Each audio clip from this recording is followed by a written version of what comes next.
Поплавите ја зголемија опасноста од појава на опасни заболувања кај стоката. Агенцијата за храна и ветеринарство апелира до сточарите темално да ги исчистат и дезинфицираат шталите и будно да ја следат здравствената состојба на животните.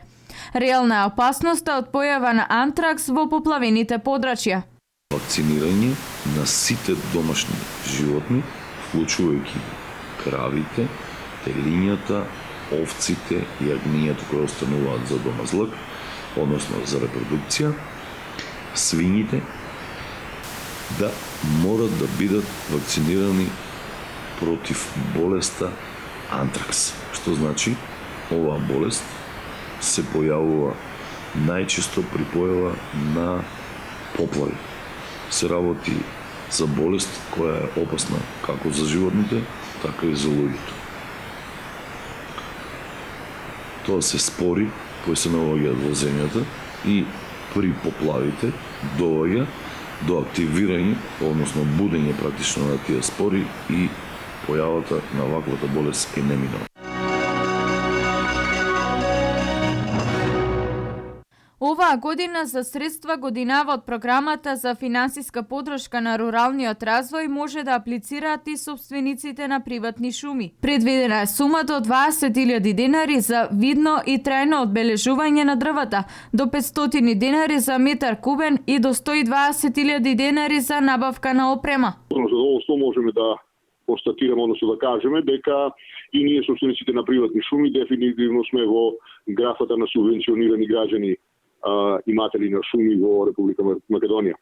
Значи, преку програмата ќе бидат субвенционирани делот на видно и трајно обележување, тоа се популарните елаборати, понатаму ќе бидат субвенционирани услугите за обележување, тоа за маркирањето, исто така 50%, и ќе бидат субвенционирани набавките на ситни машини за работа во шумарството, се мисли на моторни пили, на бушилици и така натаму. Со новиот закон за постојано вработување, 46 волонтери и лица со договор на дело ќе бидат вработени на неопределено време во клиничката болница во Штип. Во моментот во клиничката болница има над 70 волонтери, дел од нив на постојано вработување се надеваат од 2011 година. Ние вкупно имаме над 70 волонтери, меѓутоа според законот кој излезен сега, по кој треба да бидат примени волонтерите, само 46. Значи, другите се примени после 1 септември 2014.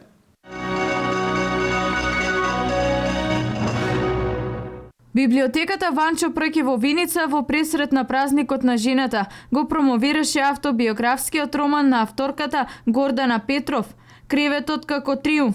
Ова дело предизвикува голем интерес пред се заради бруталната искреност во описот на емотивниот живот на авторката Петров.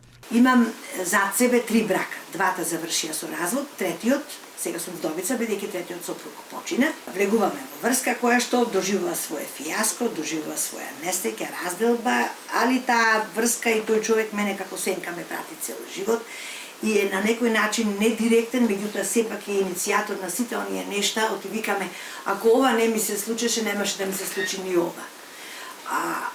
Една грешка предизвикува милион други грешки. За жал, сега вас ви зборува една помудра Гордана која што има 65-66 години.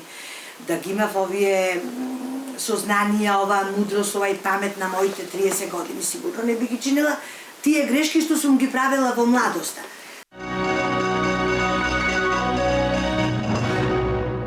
Општина Штип изготви предлог листа за именување на улици, плоштади, мостови и други инфраструктурни објекти. На листата се сите предлози од граѓани и здруженија, но за сега барање за именување или преименување на улица во Штип нема. Имиња се определуваат врз основа на листа на имиња, која листа на имиња треба да оде на согласност пред владата на Република Македонија.